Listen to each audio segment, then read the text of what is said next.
जय श्री कृष्ण, जय श्री गणेश। बेटी क्या होती है एक पिता ही जानता है। सुनिए, एक नगर में एक धनवान सेठ था। वो अपनी बच्ची को प्राणों से भी ज्यादा प्यार करता था। बेटी के कहने पर उसकी हर इच्छा पूरी कर देता था। वो अपनी बच्ची को बहुत लाड़ करता था, जो लाड़ लाड़ में लड़ंका हो। माँ समझाती, तुम कैसी हो गई हो, बहुत घमंड हो गया है, जिसको देखो पट पट जवाब देती हो। पिता कहता, बच्ची है, ठीक हो जाएगी। बड़ी हो जाने पर पिता की चिंता एक और हो गई, मेरी बच्ची का घर बस जाए, मेरी बेटी के हाथ पीले हो जाएं तो हम अपनी जिम्मेदारी से मुक्त हो जाएं। पिता ने शादी के लिए एक अच्छे घर में रिश्ता तय कर दिया। वह अपने ससुराल चली गई। 8 दिन भी पूरे न हुए, ससुराल से बेटी का एक फोन आया। पिता ने पूछा, कैसी है तू पुत्री? मैं मर रही हूँ यहाँ पर। 8 दिन में ऐसा क्या हो गया? मैं 1 मिनट भी नहीं रह सकती यहाँ पर। आइए और इसी वक्त मुझे ले जाइए। इस नर्क में जीवन में नहीं बिता सकती हूँ। 8 दिन में ऐसा क्या हो गया? तुम मुझे यहाँ जिंदा देखना चाहते हो तो इसी वक्त आओ, जैसे हो वैसे ही आओ और मुझे लेके जाओ। पिता ने कहा, मैंने इतना अच्छा घर देखा था, इतना दहेज दिया था, सब कुछ किया था, उसके बाद इतनी अच्छी शादी की थी, पूरे नगर में ऐसी शादी कोई नहीं कर सकता था। 8 दिन में ऐसा क्या हो गया? बेटी ने कहा, मैं फोन रख रही हूँ, तुम जल्दी आओ वापस और मुझे यहाँ से लेके जाओ, नहीं तो बेटी का मुंह नहीं देख पाओगे। लाचार पिता बेटी के ससुराल गया। जैसे ही गया, किसी ने नमस्ते राम राम ना किया, किसी ने स्वागत नहीं किया। लड़की के ससुर अपनी जगह चले गए, दामाद अपनी जगह चले गए। देवर कुछ न बोला। मन में सोचा, 8 दिन में शादी में शमशान जैसा माहौल हो गया। घर गया, बेटी के कमरे में पहुंचा और बोला, बेटी बात क्या है? बेटी इसी वक्त, चलो पानी ना पीना इस घर का। ऐसा क्या हो गया?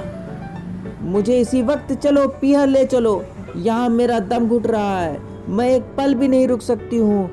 बेटा, मैं तेरे सासू से तो पूछ लूँ। कुछ ना पूछना उस डायन से, यहाँ पर उसी बुढ़िया का सब किया धरा है। मैं दुखी हूँ, यहाँ पर उसी बुढ़िया ने तो मेरा जीना हराम कर रखा है। बेटा रुको, एक बार मैं पूछता हूँ।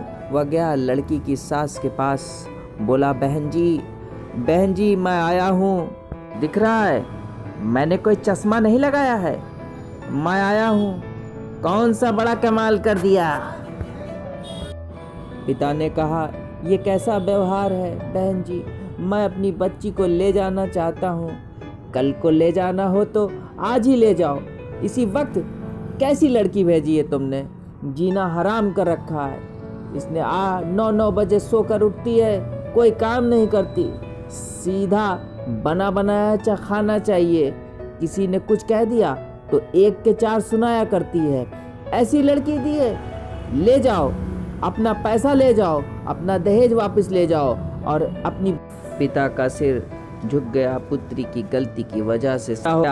पिता बोला, 10 से 15 दिन में भेज दूंगा, कभी नहीं, जिंदगी भर न भेजना। इस दरवाजे पर, यह दरवाजा हमेशा के लिए बंद है। पिता समझ गया, बेटी को बिठाया और ले गया। रास्ते में पिता ने पूछा, बेटी एक बात तो बता, ये सब कैसे हो गया? पिताजी, कहाँ पटक दिया तुमने मुझे ले जाकर, इससे अच्छा होता कि मैं कुंवारी रह लेती। बेटी को आश्वासन दिया, मैं सब कुछ ठीक कर दूंगा, तुम चिंता ना करो। बेटी बताओ, तुम्हारी ससुराल कैसी है? एकदम नर्क है। तुम्हारी सास कैसी है? पुत्री डायन है, चुड़ैल है। ससुर कैसे हैं? राक्षस हैं पूरे। अरे बाप रे बाप, ससुर राक्षस, सास डायन। बेटी अच्छा एक बात और बताओ, तुम्हारे जेठ कैसे हैं? धूर्त, नंबर 1 मूर्ख। और देवर कैसे हैं? आवारा, बदमाश, इधर उधर घूमता रहता है। अच्छा, ननद कैसी है? नंबर 1 की चुगलखोर, चुगली करने वाली। ऐसी लड़की मैंने जिंदगी में नहीं देखी। अच्छा, तेरा पति कैसा है? पुत्र, साक्षात यमराज हैं। पति यमराज। अच्छा, तेरे पड़ोसी कैसे हैं? LLB, लुच्चे, लफंगे, बदमाश। पिता ने कहा, ससुराल में एक आदमी गलत हो सकता है, लेकिन पूरी ससुराल गलत और पड़ोसी भी गलत। पिता ने सोचा, गड़बड़ ससुराल में नहीं, गड़बड़ मेरी बेटी में है। एक भी अच्छा व्यक्ति नहीं है, मैं वहां कभी नहीं जाऊंगी। मत जाना बेटी, यहाँ तुझे किसी भी का बात की कोई कमी नहीं रहेगी। घर जाने पर उसकी भाभी ने भी उसकी इज्जत नहीं की। उसकी भाभी का भी बर्ताव बदल गया। मंदिर गई तो 10 दिन बाद लोगों ने पूछा, लेने नहीं आ रहे क्या? तेल जले तेली का, दिल जले मसालची का। बाप के यहाँ रह रही, पेट जलता है पड़ोसी का। सहेली मिलती तो कहती, क्यों, कहाँ घूम रही हैं? जीजा नहीं आए क्या? सत्यानाश हो, ये क्या है? न ससुराल में जीने दे रहे हैं, ना पीहर में रहने दे रहे हैं। जहाँ जाएं, शादी में जाएं, पार्टी में जाएं, लोग पूछे, लेने नहीं आ रहे क्या? छोड़ दिया क्या? बेटी ने क्या कहा? जीना तो और भी, मेहमान पूछे, रिश्तेदार पूछे, जो मिले वही पूछे, ससुराल में नहीं जाती। 3 महीने हो गए, 6 महीने हो गए, झगड़ा चल रहा है क्या? अनबन है क्या? अब मंदिरों में, मोहल्ले में एक ही चर्चा, फलाने सेठ की पुत्री ससुराल नहीं जा रही है, लगता है कि छोड़ दिया है, लगता है तलाक की तैयारी है। मुझे तो मालूम है वो कहीं भी रहने वाली नहीं है। पुत्री एक दिन खिड़की पर बैठी थी। पिता ने कुछ पूछा, तुम उदास दिख रही हो। ससुराल में नर्क है और घर में भी मेरी इज्जत मिट्टी की तरह हो गई है। मुझे सब शक की निगाह से देखते हैं। अपने नगर में एक महाराज पधारे हैं। पिताजी ने कहा, बड़े पहुंचे हुए हैं। उन्होंने कहा है कि अगर ये मंत्र है और अगर इसकी साधना 6 महीने कर ली जाए तो ससुराल तेरी मुट्ठी में हो जाएगी। पुत्री आश्चर्य से खुश हुई। वो अनुशासन में नहीं रहना चाहती थी, सब पर शासन करना चाहती थी। पिता ने पूछा, 6 महीने में अगर तेरी ससुराल का पूरा वातावरण बदल जाए तो तू जाना चाहेगी? पुत्री, क्यों नहीं जाना चाहूंगी? सब तेरी मुट्ठी में होगा। सब होगा? हाँ। पति सास तेरे आगे पीछे घूमेंगे। ऐसी ससुराल चाहिए थी मुझे, लेकिन पिताजी मैं मंत्र जप न कर पाऊंगी, ये बहुत कठिन काम है। महाराज ने यह भी कहा है कि मंत्र जप मैं कर लूंगा, साधना तुम कर लेना। ठीक है, लेकिन मुझे पिताजी साधना में करना क्या होगा? बेटा तुझे 6 महीने तू किसी को, बेटी तू 6 महीने किसी को भी जवाब न देना। कोई कुछ भी बोले तू जवाब न देना। 6 महीने अकड़ कर नहीं, झुक कर रहना, ईमानदारी से करना। बोल तैयार है? सिर्फ 6 महीने पिताजी। हाँ, इससे ज्यादा नहीं। अगर नहीं हुआ तो कोई बात नहीं, तुम वापस आ जाना, अपना घर तो है ही। पिता लड़की को ससुराल में ले गया। जैसे ही देखा सबने कहा, आ गई आफत की जान। कोई भी नहीं बोला। पिता ने कहा, बहन जी बदल गई है। सास ने कहा, इसे यहाँ न भेजा तो ये आफत है। एक मौका तो हर किसी को दिया जाता है, इसे भी दे दीजिए। सास ने कहा, ठीक है। वह सुबह 6 बजे उठने लगी। सासू बा के सुबह सुबह पैर छुए दीजिए। सासू माँ ने उसे आशीर्वाद दिया। उसके कुछ दूर चलने पर कांच का एक गिलास टूट गया।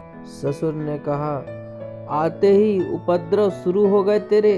अब तक तो यहाँ बड़ी शांति थी, गिलास फोड़ दिया। पुत्री ने मन में सोचा, यदि मेरा पिता मंत्र जप न रहा होता तो ये गिलास तेरे सर पर फूटता। मन में क्रोध दबाकर बोली, पिताजी गलती हो गई, कल से ध्यान रखूंगी। ससुर जी ने सोचा, एक उत्तर के बदले में 10 जवाब देती थी, लेकिन आज गलती मानती है। लड़की उठकर खाना बनाती, नाश्ता बनाती, सास ससुर देवर जेठ सबके लिए खाने पीने की व्यवस्था करती, पिता का ध्यान रखती, पति को भी खूब सेवा करती, ननद को प्यार करती, सहेली जैसा व्यवहार करती।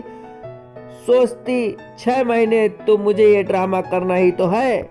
लोगों ने 1 महीने बीते और इतना व्यवहार बदल गया। तू वही तो है ना, या तेरे पिता ने तुझे बदल दिया?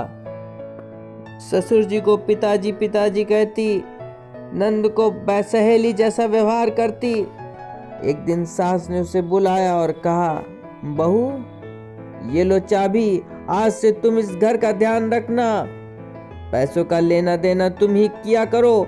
अब ससुर जी भी शाम को लौटते तो बहू के लिए कुछ शाम को लेते आते।